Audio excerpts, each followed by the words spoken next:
네, 주안의 만나 9월 5일 토요일 묵상을 함께 나오도록 하겠습니다. 오늘 말씀은 창세기 41장 1절에서 16절 말씀으로요. 바로 앞에서 여기서 바로는 파라오입니다. 바로 앞에서 하나님을 증거하는 요셉이라고 하는 제목으로 함께 묵상을 나오도록 하겠습니다.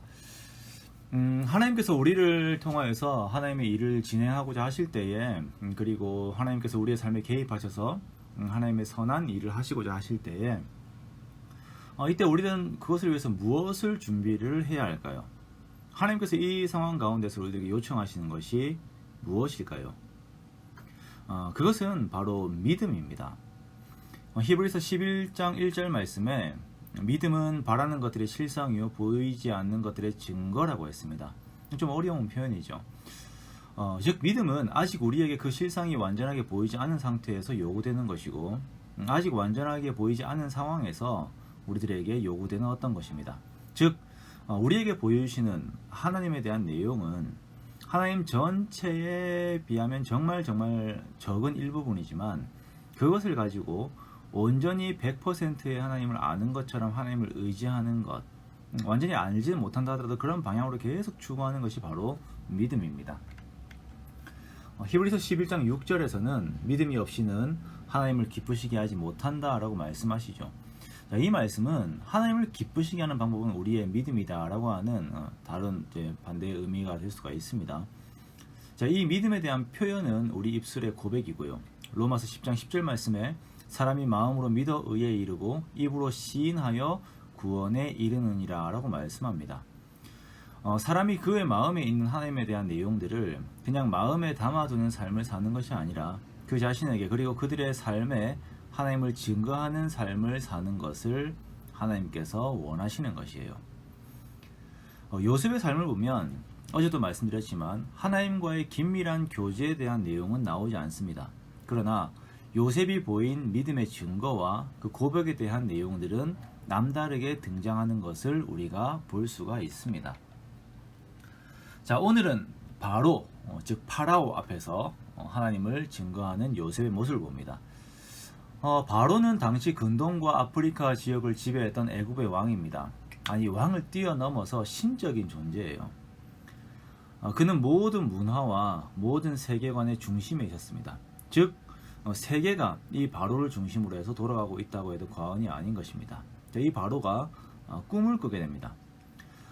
바로가 나일강가에 서 있는 데에 먼저는 아름답고 살찐 7 암소가 와서 풀을 뜯고 있는데 흉하고 파리한 암소 7이 와서는 앞에 7 암소를 먹어버립니다. 그리고 두 번째는 한 줄기에 무성하고 충실한 7 이삭이 있는데 가늘고 동풍에 마른 7 이삭이 나와서 무성하고 충실한 7 이삭을 삼켜버려요. 자, 이에 바로는 꿈에서 깨어나게 됩니다. 이 꿈을 꾼 바로는 마음이 아주 혼란스럽습니다. 뭔가 일이 일어날 것 같은데 도저히 예측도 못하겠고 어떻게 손을 써야 할지도 모르는 상황이 되었어요. 마음에 번민이 있는 거죠. 자, 그래서 모든 점술가들과 현인들을 불러서 이 꿈에 대한 해석을 명령하였습니다. 만 이것을 해석하는 사람이 없습니다. 자, 궁전 안이 이렇게 혼란한 상황이 되었을 때에 요셉과 함께 갇혀 있었던 술 맡은 관원장이 요셉을 기억해내고 그 요셉을 바로에게 소개합니다. 관원장 2명이 각자 꿈을 꾸었고 요셉이 그것을 해석하여서 그 해석대로 이루어졌음을 바로에게 말하자 바로가 사람을 보내어서 요셉을 그의 앞으로 데리고 오게 합니다. 그리고 요셉은 감옥에서 나와서 바로 앞에 이렇게 서게 돼요. 자, 이때 바로는 요셉에게 말을 합니다. 내가 한 꿈을 꾸었으나 그것을 해석하는 자가 없더니 들은즉 너는 꿈을 들으면 능히 푼다 하더라 라고 이렇게 이야기를 합니다.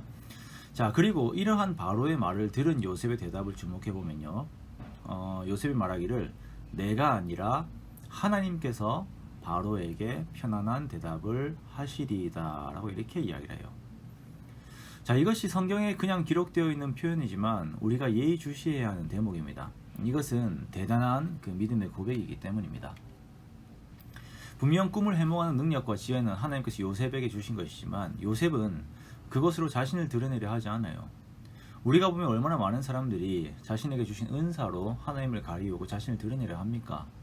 게다가 요셉은 이제 감옥에서 몇 년 만에 처음 나왔는데 이제 감옥에서 나가려면 자기 자신을 어필하는 게 최우선이죠. 그가 한때는 바로를 의지하는 마음이 있었기 때문에 술 맡은 관원장에게 바로에게 자신의 처지를 이야기해달라고 했던 적도 있었습니다. 그런데 지금의 요셉은 그 바로 앞에서 하나님을 증거합니다. 하나님께서 바로에게 편안한 대답을 하시리이다. 당시 온 세상의 주인이었던 바로 앞에서 이 말을 할 수 있는 사람은 하나님으로 충만해져 있는 사람만이 할 수 있는 말입니다. 자, 하나님께서는 이 요셉의 이러한 믿음의 고백을 원하셨고, 이러한 믿음의 고백으로부터 그분의 역사를 시작하시는 것입니다. 이 부분이 좀 내용이 방대해서요, 이에 대한 내용들을 주일 설교에서 한 번 더 다루도록 하겠습니다. 그러면서 오늘은 좀 초점을 맞추는 것이 정말 우리가 마음속에 하나님이 어느 정도의 비중을 차지하고 있는지를 묻고 싶습니다. 나의 삶에 얼마나 하나님이 고백이 되고 있는지, 하나님께서 나에게 하신 역사가 얼마나 증거가 되고 있는지를 우리가 한번 보기 원하고요. 또 그 고백을 듣기 원하시는 하나님의 마음들을 다시 한번 생각해 보기 원합니다. 내 믿음의 증거와 고백으로 하나님께서는 그 일을 행하시기를, 하나님의 일을 행하시기를 원하시는데요. 그러기에 우리의 한마디의 발언 그리고 행동들을 믿음의 사람처럼 말하고 행하는 우리가 되기 원합니다. 그리고 하나님의 일들을 기대합시다. 또한 그러면서 함께 그 모든 일들을 소망하는 우리가 되기를 주님의 이름으로 축원합니다.